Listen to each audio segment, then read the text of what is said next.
Thank you. Our next speaker is Peter Whiting.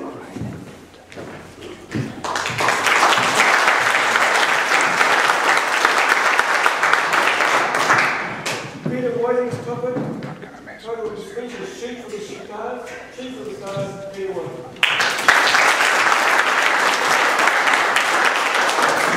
Yeah, just before I do start, apologies to the ladies over the back there. I couldn't help but overhear in the break there, one of them said, wow, it was Zumba class.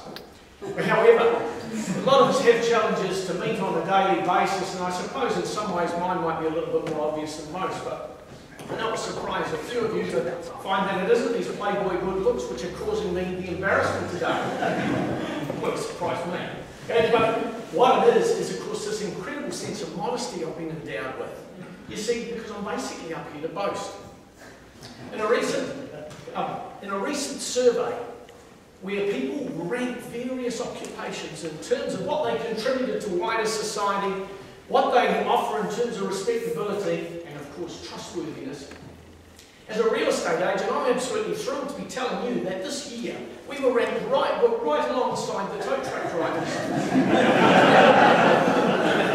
Fellow Toastmasters, our judges, and our contest chair.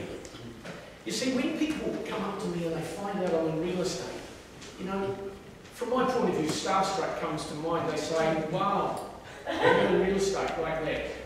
And I say, yes, and they say, what's it like to be at the cutting edge of the commercial world?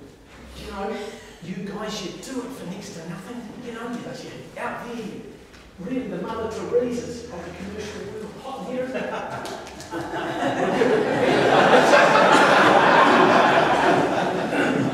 But this adulation, it comes at a price. And understandably, the price we pay are the people with whom we must work. And it saddens me to say this, but the worst people to work with, and before I say it, are there any teachers here? Anyone married to a teacher? Yeah, well, I'm an ex-teacher. And things have changed. You know, it saddens me to say this, but in the old days, when I left Teachers College 30 odd years ago, I suppose I'd be 12 at the time, I gave them leather patches for my organically grown hand-knitted cardigan. It was edible. They gave a subscription to Greenpeace and some bike clips. And off we went. I mean, we were happy, singing Kumbaya, Kumbaya everywhere we went, and married. And but things have changed. You can't trust. They don't trust anyone now. They're not as happy. You know, they don't even trust the real estate agent. But never get behind them in the supermarket. They take all day to buy them. They've got the old consumer magazine in one hand. They're looking at everything. But luckily you can spot them. They tend to be over by the wholemeal bread, by the muesli bars and the mung beans. You spot them over the back there, and you can tell by what they wear. They wear funny shoes, long socks up to here, shorts down to there, the same as I was wearing 30 odd years ago.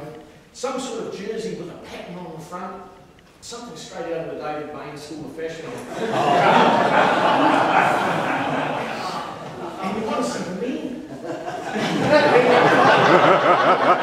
They come into the open home and the giveaway is the duffel bag. And no sooner are they in there, they pull it out comes an exercise book. And some of us might remember those Croxy books we used to do our printing and everything. They still have them. And here's one that will test the memory banks. Who here can remember the wallpaper your grandmother had in the kitchen? See a few lights going on there. Yeah. Don't worry, you can still get it. They cover the books now. Green piece sticker on the front, and page after page after page of finely written, handwritten notes with little cutouts of houses on it. They love the detail. And then they disappear around the house. And then you hear 39, and then the book goes 39. And you're wondering too, it's PowerPoints. They count the PowerPoints, true story. In the book, who would ever want a house with only 38 PowerPoints? Into a quarter cylinder stuff comes out, 174 litres in the book, it dutifully goes, 174. 1997, installation date, August 23rd. It's all in there in the book. But then the biggie with a house, of course, is aspect. And it's second nature as a salesperson to talk about the sun coming up in the east, travelling around, coming up the north there, pull those doors open, barbecue, house forward. They're not even listening. They look over, The old duffel bag's open, the lunchbox comes out, the old wholemeal sandwiches there, the box of raisins, a bit of cheese, and the compass. And then they proceed to take this inordinate amount of time to calculate exactly where the north is. In the book it goes.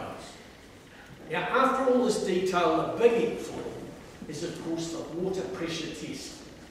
And what this involves is turning on every orifice in the house. They turn the shower on, like this, they turn the taps, the hot, the cold, the bath, the laundry, the house is just full of noise. And it was like as though you got your head in the bowl and someone flushed it. And I look around here and I think it's been a while since we ever was out of a night like that. You're walking over the noise away me. I never know whether it's part of the water pressure test or the old wholemeal sandwiches are playing up before because on the bike they get inevitably, only to say they don't trust the real estate agents, they're going to wait for the prices to fall. I remind them we're having the worst recession in 80 odd years. They tell me they're going to wait for the next one. So those are battles we fight on a daily basis, and we're bruised but we're not beaten. You see, I believe, modesty aside and permitting, next year I'll be up here to boast to you of our achievements again. Because I believe if we shoot for the parking wardens, we still could get the photocopy salesman. Ladies and gentlemen, I might be on the lean, but you know I'm on the level when I tell you that trust me.